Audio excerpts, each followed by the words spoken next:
Mon Seigneur et mon Dieu, je crois de tout mon cœur que tu es ici, que tu me vois, que tu m'entends. Je t'adore avec profonde révérence. Je te demande le pardon de mes péchés et la grâce de faire avec profit ce moment de prière. Ma Mère Immaculée, Saint Joseph, mon Père et Seigneur, mon ange gardien, intercédez pour moi. Pourquoi l'année 2025 est si importante dans l'histoire de l'Église? C'est la question que j'ai posée à mes élèves de 5e, des élèves que je prépare à la profession de foi.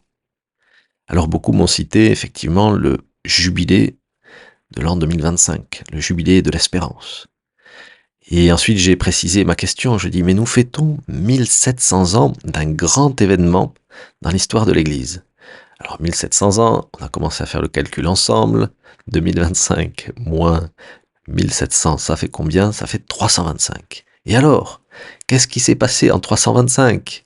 J'ai demandé à mes élèves. Et quelle ne fut pas ma surprise qu'un élève a trouvé la réponse. Il m'a dit 325, c'est l'année du concile de Nicée. Alors ben là, je lui ai promis une petite image pour le récompenser. Et effectivement, j'ai dit à ma classe, nous fêtons les 1700 ans du concile de Nicée. Un concile très important. Pourquoi? Parce qu'il affirme que Jésus-Christ est consubstantiel au Père. Consubstantiel au Père. Il affirme au fond la divinité de Jésus. Oui, Jésus est vrai homme, et il est aussi vrai Dieu. Il est consubstantiel au Père. Et cela, c'est notre foi. Nous croyons en un Jésus-Christ qui est le Fils de Dieu, et qui est Dieu aussi, comme Dieu le Père, Dieu le Fils, et Dieu le Saint-Esprit. Et c'est parce qu'il est Dieu qui peut nous sauver. C'est parce que Jésus est Dieu qu'il est sauveur, notre unique rédempteur et sauveur. Je crois. Alors cette année, ils vont faire leur profession de foi et c'est une année extraordinaire pour professer notre foi. En plus, maintenant, dans la nouvelle traduction du credo, cela est bien clair. On dit, il est consubstantiel au Père. Dans l'évangile d'aujourd'hui, cette divinité de Jésus est très clairement affirmée par notre Seigneur. Il a encore une fois annoncé sa mort, mais il veut rassurer ses apôtres, ses amis. Et il commence en disant que votre cœur ne se trouble pas. Ce n'est pas parce que je vais partager ce moment si caractéristique de la condition humaine, la mort, que je n'en suis pas moins Dieu. Et alors il réaffirme tout de suite aussi sa divinité. Seigneur, moi aussi, je ne veux pas me laisser troubler par ton humanité qui est tellement vraie qu'elle ne peut aller sans une profession aussi de ta divinité. Je crois effectivement que tu es vrai homme, et cela est merveilleux car tu es si proche de moi, mais tu es aussi vrai Dieu. Alors comment tu affirmes ta divinité dans ce petit passage de l'Évangile avec lequel, Seigneur, nous essayons de prier? Eh bien tout simplement en établissant une identité entre la foi en Dieu le Père et en Dieu le Fils, en toi. Tu dis ceci, vous croyez en Dieu, croyez aussi en moi. Et Jésus continue à affirmer sa divinité en nous expliquant quel est son rôle au sein de la Sainte Trinité et pourquoi il vient sur terre nous chercher. Et c'est pourquoi il parle au fond de la rédemption, du salut, de la guérison qu'il est venu nous apporter. Et voilà ce qu'il dit. Il y a de nombreuses demeures dans la maison de mon Père. Sinon, vous aurais-je dit, je pars vous préparer une place. Quand je serai parti vous préparer une place, je reviendrai et je vous emmènerai auprès de moi. Et saint Augustin remarque une apparente contradiction dans ce que dit le Seigneur. Il semble dire qu'il y a plein de places déjà prêtes, mais que lui doit partir pour les préparer. C'est-à-dire qu'elles sont déjà prêtes, mais Jésus partirait pour les repréparer à nouveau. Et saint Augustin, en commentant cette question qu'il se pose à lui-même, la résout admirablement bien. Il dit que cette place déjà préparée, c'est Dieu qui y a pensé depuis toute éternité. Et dans ce sens, nous sommes prédestinés à être sauvés. C'est-à-dire que nous sommes conçus pour être avec Dieu. Alors parfois, on peut aller contre les desseins de Dieu. Et donc c'est pour ça que malheureusement, on peut se condamner.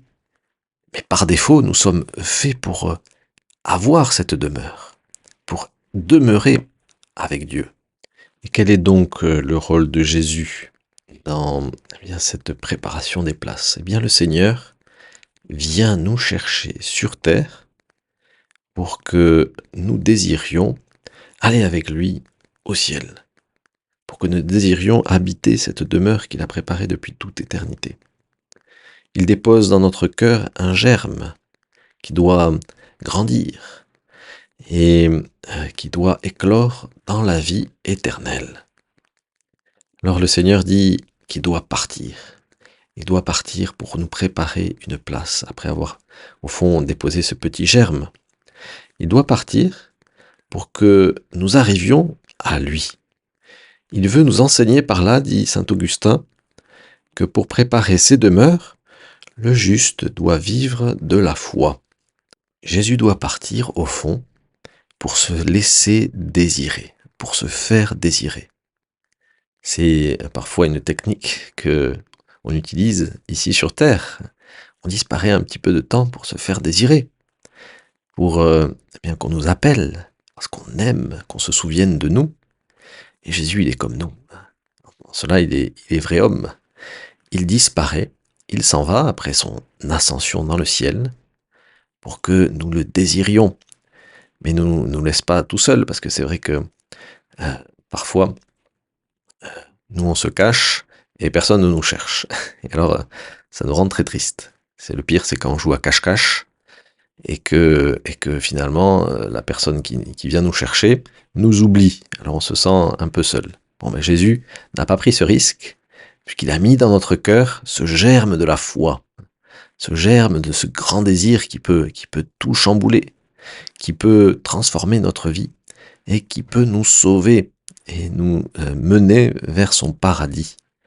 Ce germe de la foi, eh bien c'est Jésus qui est venu sur terre et qui ensuite disparaît de notre regard, mais qui attend.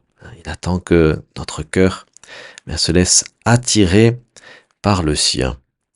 Qu'il est bon, Seigneur, de vivre de foi, de te désirer toujours plus, et de nous souvenir que nous avons une place, une demeure dans les cieux préparée depuis toute éternité, et que toi aussi, Seigneur Jésus, tu continues à nous tenir au chaud cette grande place, cette belle demeure dans laquelle nous sommes appelés à vivre avec toi pour toujours.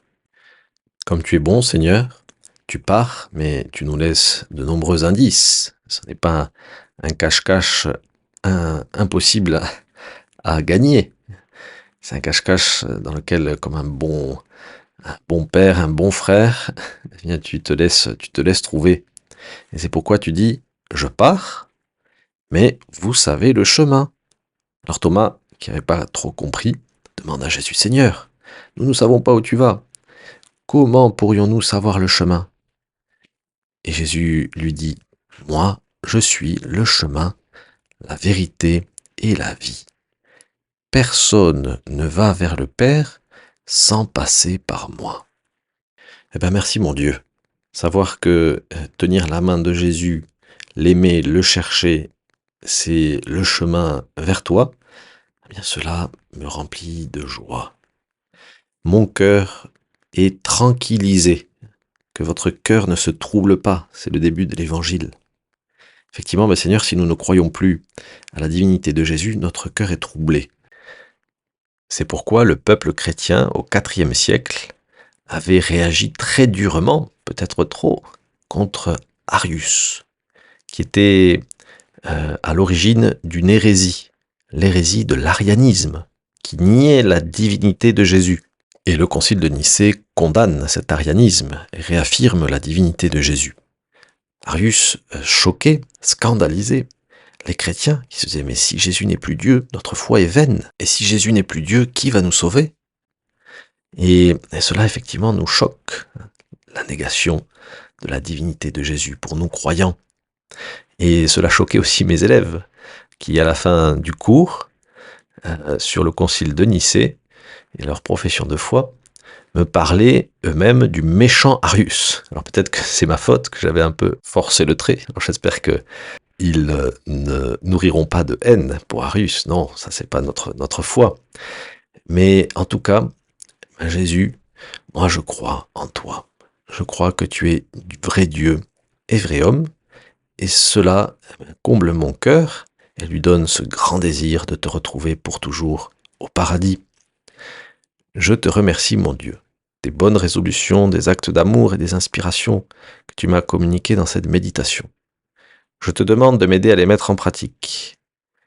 Marie, ma mère immaculée, Saint Joseph et mon ange gardien, intercédez pour moi.